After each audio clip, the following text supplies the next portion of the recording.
بسم اللہ الرحمن الرحیم۔ روشن حقائق میں خوش آمدید۔ شرح فقہ اکبر جو کہ اہل سنت کی کتاب ہے، جو کہ خلافت ابو بکر عمر میں اس کی بہت وضاحت کی گئی ہے۔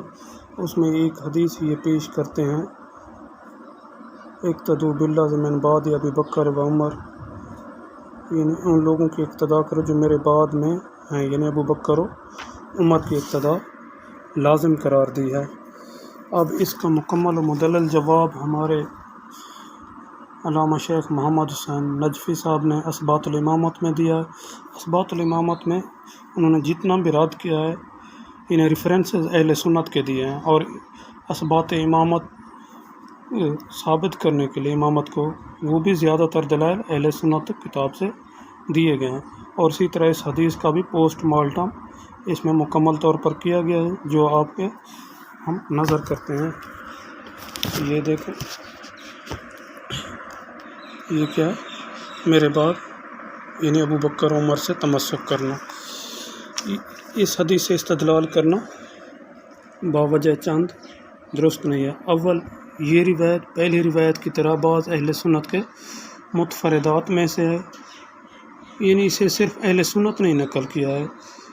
ظاہر ہے کہ ان کی روایت صحیح کیوں نہ ہو، اصول مناظرے کے مطابق ہمارے برخلاف حجت نہیں ہو سکتی۔ دوسرے نمبر پر خود اہل سنت کے حفاظ کبار نقاد اخبار نے اس حدیث کو موضوع مصنوع قرار دیا ہے۔ چنانچہ علامہ مناوی نے فیض القدیر شرح جامع صغیر میں اس حدیث کے ذیل میں لکھتے ہیں، یعنی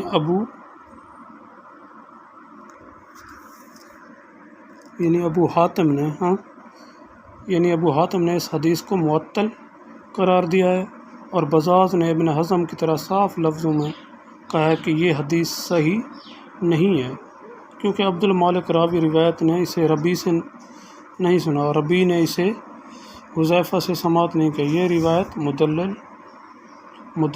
مدلس و معطل ہونے کی وجہ سے ناقابل اعتبار ہے۔ شیخ محمد ابن عمر عقیلی نے، جو حفاظ کبار اہل سنت سے اپنی کتاب ضعفاء میں اس حدیث کو بالکل بے اصل قرار دیا ہے، جسے اہل سنت برادران بار بار استدلال کرتے رہتے ہیں، اپنے جمعہ کے خطبوں میں بھی یہی حدیث پیش کرتے رہتے ہیں کہ پیروی ان کی کرنی چاہیے، اہل سنت نہیں کرتے، اہل تشیع پیروی نہیں کرتے ہیں، حدیث کے مخالف ہیں۔ اسی طرح ابن حجر عسقلانی لسان المیزان میں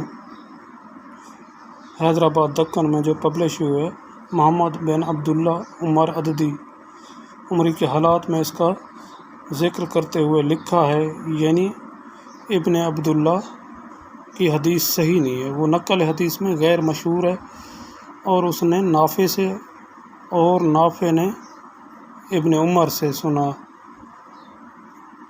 ٹھیک نا۔ یہ روایت بالکل بے اصل ہے، اور اس کے بعد لکھا ہے، یعنی عقیلی نے اس حدیث کو درج کرنے کے بعد اسے منکر سے اس کی کوئی اصلیت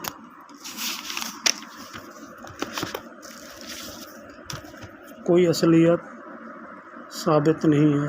پھر دار قطنی کا قول نقل کیا ہے، ٹھیک نا، یعنی یہ کیا ہے، یعنی یہ ضعیف حدیث ہے، حدیث ثابت نہیں ہے، اور عمری ضعیف ہے۔ اسی طرح لسان المیزان میں اس کا قول درج کیا ہے، اس روایت سے استدلال کرنا صحیح نہیں ہے۔ اسی طرح شمس الدین محمد بن احمد ذہبی، جو اہل سنت کے نزدیک محقق و رجال مانے جاتے ہیں، اپنی کتاب میزان الاعتدال کے کئی مقامات پر اس حدیث کی تضعیف کی ہے۔ بازائل ترجمہ احمد بن صلح زن نون مصری نے ابھی کیا لکھا ہے، یہ روایت غلط ہے اور احمد ناقابل اعتماد ہے۔ اسی طرح متعدد مقامات پر مثلا محمد بن عبداللہ بن عمری عددی وغیرہ کے حالات میں عسقلانی اور دار قطنی کے بھائی نے مذکورہ بالا تحقیقات کو نقل کیا ہے، اور نیز اسی ذہبی نے تلخیص مستدرک میں بھی اس حدیث کو بسند ابن مسعود درج کرنے کے بعد آخر میں لکھا ہے، یعنی میرے نزدیک اس حدیث کی سند بہت ہی کمزور اور واہیات ہے۔ ابو محمد علی ابن حزم ظہری معروف با ابن حزم جو اہل سنت کے بزرگ ترین محققینوں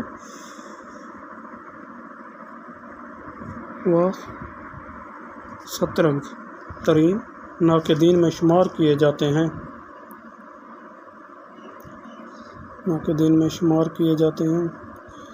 تو انہوں نے بھی اس کو کیا کیا،